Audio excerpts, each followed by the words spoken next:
Bueno, pues muy buenas tardes a todos. Y primero que nada, muchas gracias por contactarse y muchas gracias por decir que sí. Según los participantes, el grupo está completo, así que número uno, me llena de satisfacción. Tuvimos la clase pasada también de igual manera el máximo de estudiantes de este grupo, así que muchas gracias por conectarse. Como había adelantado en la clase pasada, hoy vamos a continuar con el tema lavado de dinero, que es un subtema dentro del curso de Fundamentos de Teoría Económica, porque en vista de que no se ha diseñado un curso en esta nueva maestría de crímenes económicos en lavado de dinero, se ha optado en lo que viene ese diseño, que será ya para el próximo trimestre, trabajar una unidad de lavado de dinero para que de alguna manera pues los estudiantes puedan tener una idea desde el principio del mecanismo de lavado de dinero. Esta es la segunda clase que ofrecemos sobre eso, y esperemos ya en esta o la próxima cerrar con este tema y continuar con los demás temas que están asignados. En cuanto al contenido de la clase de hoy, vamos a hacer un breve repaso de la clase anterior. Vamos a entrar a los nuevos esquemas de criminalidad financiera bajo lo que llamamos el ascenso que ha tenido la criminalidad financiera, sobre todo por los sistemas computadorizados, por el Internet, en esta época de pandemia. Y también vamos a trabajar acerca de las fases de ese lavado de dinero. Las vamos a repetir con ejemplos específicos en cada uno de ellos. Y finalmente pues vamos a tener nuestra sesión de preguntas y respuestas. Como anticipamos en la clase anterior, debemos comenzar tal vez explicando de una manera muy sencilla que el lavado de dinero, es bien importante recordar algo. Va a haber definiciones desde el punto de vista legal. Si es la esfera federal, va a haber una definición de lavado de dinero que pueden ser varias, porque hay muchos delitos dentro del lavado de dinero. De igual manera, en la esfera estatal se van a cometer una serie de delitos. Así que va a haber definiciones de lavado de dinero según el tema que usted está hablando. Si usted está hablando de determinada legislación federal, pues se va a ajustar esa definición a la ley de la cual usted está hablando. Si por otro lado usted está hablando de la legislación estatal, pues su definición se va a ajustar a la ley. Recuerden que en la clase pasada hablamos sobre las definiciones del lavado de dinero conforme a las leyes que estábamos discutiendo. Ahora, cuando nos refiramos o hacemos alguna referencia particular al tema de lavado de dinero, es suficiente saber que es el proceso mediante el cual los ingresos obtenidos de manera ilegal hacemos que parezcan legales. O sea, en otras palabras, dinero sucio se limpia para para que ese dinero pueda reintegrar a la economía del país y pueda ser utilizado. Así que resulta un delito que requiere de uno previo, ya sea narcotráfico, ya sea trata humana, ya sea ingreso de casinos ilegales. Cualquier ingreso recibido debido a una actuación ilegal es necesario limpiarlo, porque de lo contrario el ingreso no se puede justificar. Y si ese ingreso no se le puede justificar al Estado, entonces significa que se utilizó un mecanismo inadecuado para recibirlo. De esa manera, lo que produce el lavado es que la delincuencia pueda utilizar el dinero producto del delito que cometieron. Así que cuando hablamos de lavado de dinero en términos generales, lo que nos estamos refiriendo es al lavado de activos o ingresos obtenidos ilegalmente, y lo pasamos por el proceso para que ese dinero se limpie ¿Y cuál es el proceso? Bueno, ahora vamos a entrar a eso. También en la clase pasada definimos el lavado de dinero y establecimos que tenía tres componentes principales, sin los cuales no lo podíamos concebir, ¿verdad? Así que el lavado de dinero tiene tres fases y esto es en repetición de la clase pasada. Ese lavado de dinero hablamos de colocación, de transformación y de integración. ¿Y qué era la colocación? ¿Qué era lo primero? Dentro de la fase, esa es la primera fase. Bueno, en esa fase nosotros tenemos el producto de la actividad ilegal y tenemos que introducirla dentro del sistema financiero. Esa es la primera fase, introducir el dinero ilegal dentro del sistema financiero legal. Segundo, ese dinero dentro del sistema financiero, una vez ya es colocado allí, es necesario confundirlo, moverlo, transferirlo, las veces que sean necesarias para poderlo limpiar.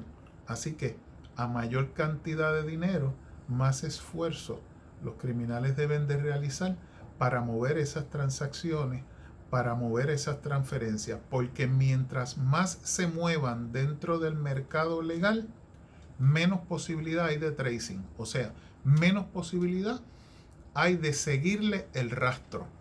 Y de esa manera se van limpiando y haciéndose más puros si usted quiere. Una vez se ha movido lo suficiente, se ha transferido, se ha transformado lo suficiente ese dinero, entonces es necesario la integración que es, y valga la redundancia, integrarlo al mercado legal para poderlo utilizar en una compra de un vehículo, en compra de bienes, en la compra de acciones, en la compra o en la aportación de cuentas de retiro, en la aportación de acciones en el mercado de valores, entre otras, de tal manera que se le pueda sacar un rendimiento producto de un lavado que ya se le hizo. Entonces el dinero se puede utilizar y se le puede justificar al gobierno. Dentro de los aspectos que también hablamos en la clase pasada es que mencionamos la aportación que había hecho desde sus comienzos en el 1970 del Bank Secrecy Act o la ley de secreto bancario en 1970, que fue la primera ley que en donde el sistema federal establece por legislación los primeros controles relacionados a esta técnica. También conversamos en la clase pasada acerca de la ley de control del lavado de dinero en 1986, que fue la primera ley que enmienda la ley de secreto bancario de 1970. Y también dijimos que íbamos a hablar de otras leyes que tenían alguna vinculación con el lavado de dinero. Entre otras, pues la ley contra el abuso de drogas de 1988, la ley de lavado de dinero de anuncio Willy de 1992, y también mencionamos la ley de supresión de lavado de dinero y otras que usted tiene en la presentación, que entre hoy y la clase que viene, entonces nosotros iríamos de alguna manera a poder completarlas, ¿no? Que fue la meta que nos impusimos originalmente. La clase pasada le dimos principal atención a la ley de secreto bancario. ¿Por qué? Bueno, pues es la ley que origina. Tengo una pregunta por aquí de Olguimar Rivera. Olguimar me pregunta, ¿en la integración el dinero ya está limpio y es la parte donde puede ser utilizado? Eso es muy buena pregunta. Déjame ir atrás un poquito a la presentación. Olguimar nos pregunta, ¿la fase de integración es donde el dinero se puede utilizar? Bueno, déjame explicarte esa pregunta, Olguimar, y es muy buena pregunta y merece buena explicación.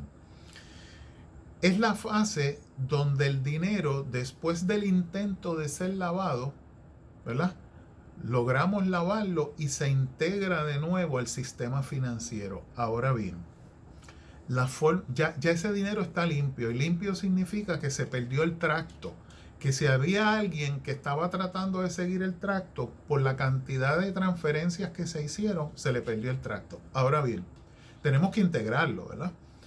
Y sí, ahí el dinero está disponible para ser usado. Y no tan solo para ser usado y si es necesario, pagarle al gobierno contribuciones sobre él. Así que, ¿qué es lo que usualmente se hace? Se adquiere bienes inmuebles, por ejemplo, lo vamos a ver ya mismo.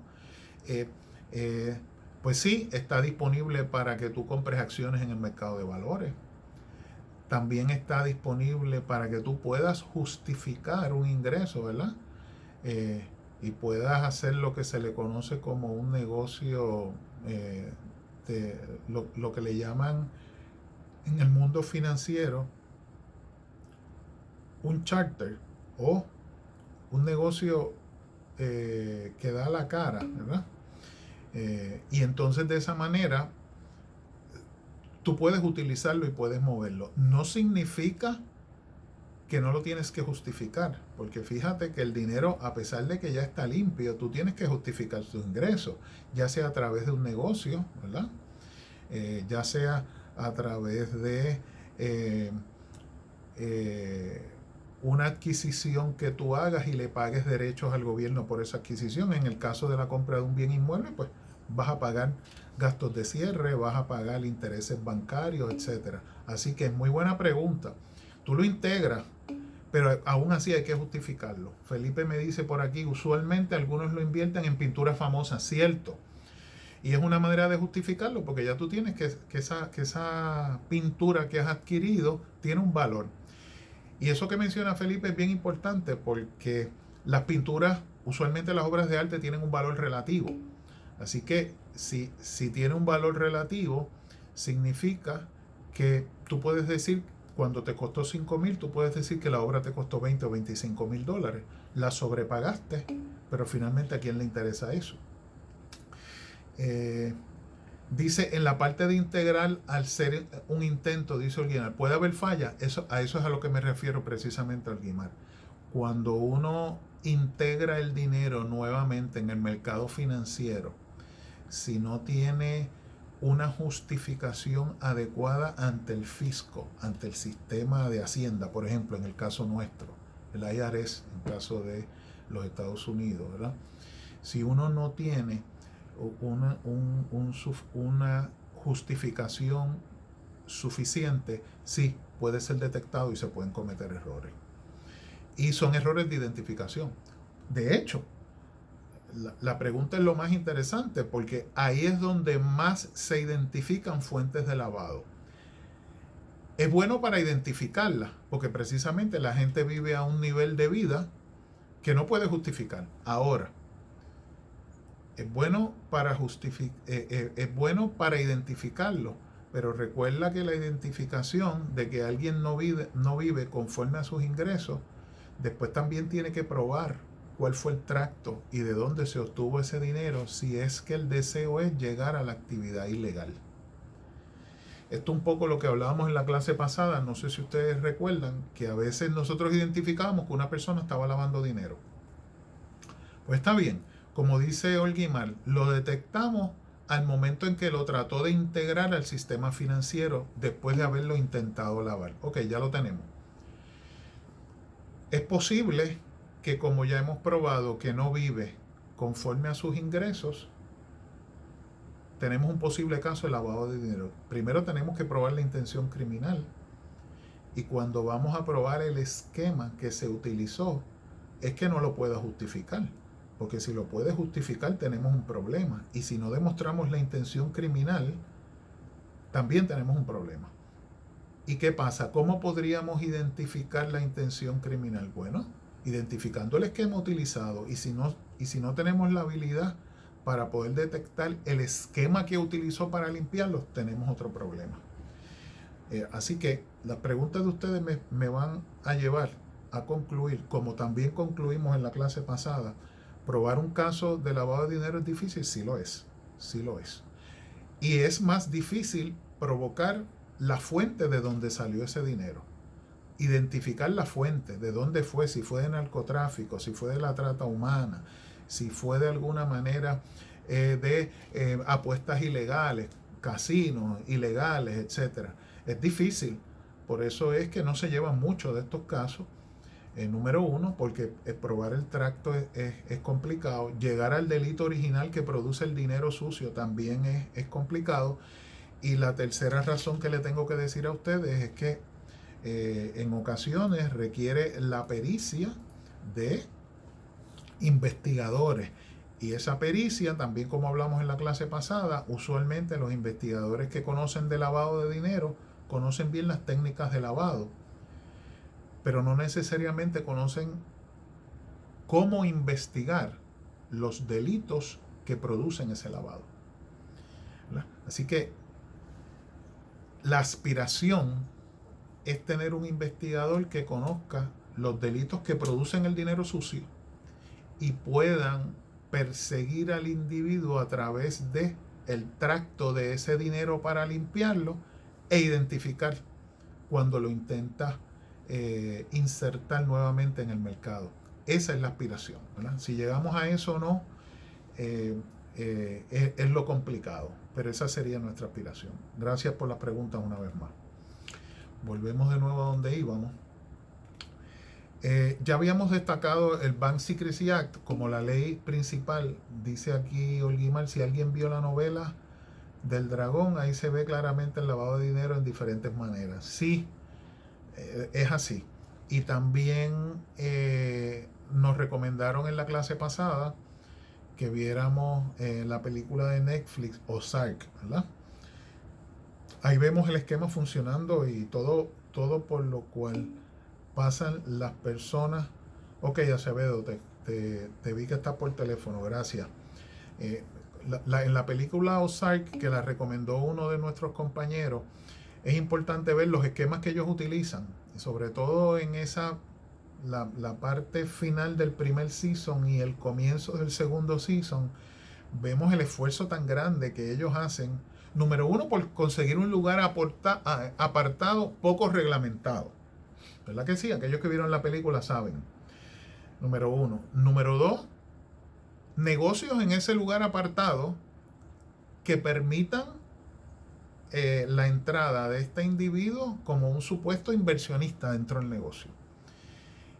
Para entonces poder generar todo un esquema de mantenimiento, compra de equipo, etcétera, en donde ellos puedan justificar el ingreso del dinero al mercado original. Así que es complicado. Le dimos importancia a esta ley de 1970 porque es la ley que origina un poco el perseguir esta técnica de lavado de dinero. Así que hablamos de la cifra de toda transacción que excedía $10,000 diarios en el sistema financiero, y también hablamos que en un principio esa ley es importante que recuerden, en este caso es bien importante, California versus Schultz. Es el caso del 74, donde el propio sistema financiero no quería rendir cuenta del tipo de cliente que tenía. Y digo que es interesante el caso porque, y esto tómenlo con cuidado, pero no necesariamente fue los que lavaban dinero los que presentan la oposición en el caso. Sí, hubo un grupo que decía que el gobierno no tenía la autoridad para intervenir, primero, ni en el comercio, y segundo, en los bienes. No tenía el derecho a poder intervenir dentro del sistema financiero, porque era primero un sistema financiero privado y segundo, solamente le competía a ese sistema. Y el sistema ya cumplía con la reglamentación federal. Así que el propio sistema financiero no quería delatar a aquellas personas que hicieran transacciones o que las fueran a considerar sospechosas. Sin embargo, el Tribunal Supremo de los Estados Unidos en ese caso, repito, caso importante en el tema de lavado de dinero, California versus Schultz, tienen la cita en su presentación, es el que en donde el Tribunal Supremo determina que aunque existe ciertamente un derecho de privacidad, aunque existe un derecho libre de manejo del mercado, para poder identificar la fuente de esos ingresos, el gobierno tiene que hacer una intervención. Y sobre todo para poder detectar el uso que finalmente se le da a esos ingresos y que no sea un uso ilegal. También el gobierno tiene que tener una intervención. Así que es importante ese caso y es importante saber que el Tribunal Supremo validó el aspecto constitucional sobre el ataque que se le había hecho a la primera legislación federal sobre el lavado de dinero. Luego de que ese caso tuvo el Tribunal Supremo de los Estados Unidos lo avaló, hubo un compás de aproximadamente unos 6 años, ¿verdad? Hasta que finalmente hasta 1980 fue que las instituciones financieras, después de un proceso de adiestramiento, un proceso de relacionarse con, vamos a decir, el pedido que le hacía el sistema gubernamental a las instituciones privadas financieras, fue que entonces se pudo comenzar a la implantación de la ley. También hablamos la clase pasada de la ley de control del lavado de dinero del 86, que fue una ley un poco que le dio más garra a esa ley original de secreto bancario, y principalmente lo que hizo fue determinar que era una transacción financiera y determinar que eran actividades ilegales específicas. Esa ley la trabajamos en la clase pasada. En términos generales, definía que era una transacción y obviamente un poco nos advertía de la intención específica para ocultar una fuente y lo convertía eso en delito. Así que en la clase pasada aprendimos que no es necesariamente se le tiene que probar después de la ley de 1986 a una persona el ciclo completo de lavado, sino después que se te pruebe intención criminal en alguna de las fases de ese lavado, es más que suficiente para considerarlo por lo menos incurso en el delito. Se hizo una definición mucho más amplia de lo que es una transacción financiera, precisamente para que las personas que no participaran en el esquema completo pudieran ser acusadas si participaban en cierta área de ese esquema y obviamente se demostraba su intención criminal. Así que en la clase pasada finalmente concluimos que era importante para el crimen organizado no utilizar directamente el dinero producto de ese crimen, sino lavarlo, porque de lo contrario no es utilizable el dinero, porque no se puede justificar la naturaleza de su ingreso. Y todo dinero que el Estado no pueda justificar la naturaleza del ingreso se presume que es ilegal. También hablamos en la clase pasada de las fuentes de ese ingreso, ¿verdad? O de las actividades que producían dinero sucio. La principal que siempre se menciona es el narcotráfico, pero hablamos también de prostitución, la venta ilegal de armas es uno de los más importantes, la trata de personas, la malversación de fondos públicos, corrupción, obviamente, el fraude informático y el terrorismo. Y terminamos la clase pasada concluyendo que existían unos riesgos muy fuertes vinculados al lavado de dinero. Y esos riesgos eran unos riesgos sociales que consistían en que el Estado no se podía permitir legitimizar el producto de una transacción ilegal. Porque fíjense lo que es el no perseguir el lavado de dinero. Si no se persigue el lavado de dinero, el Estado legitima una actuación criminal. No te cogí vendiendo droga, pero si no ataco el producto que tú obtienes de la venta de droga, ¿qué es lo que estoy haciendo? Bueno, mientras no te coja vendiéndola, pero tú puedes usar ese dinero en lo que tú quieras. Entonces, el Estado tiene que cuidarse en su actuación como Estado, no legitimar el crimen de esta naturaleza. Hablamos también de un efecto económico, porque producía distorsiones dentro del sistema económico. Claro, pensamos que la economía es una, pero no tomamos en consideración que hay otra economía subterránea. Así que esto genera de alguna manera estadística incierta, o más que incierta, no legítima por el gobierno. Así que sí, hay un ataque al sistema económico y hay un ataque al sistema financiero porque lo desequilibra. No hay control del dinero que realmente se está moviendo en el país, ni la fuente de ese dinero. Y eso para las economías y para el mundo financiero representa un problema.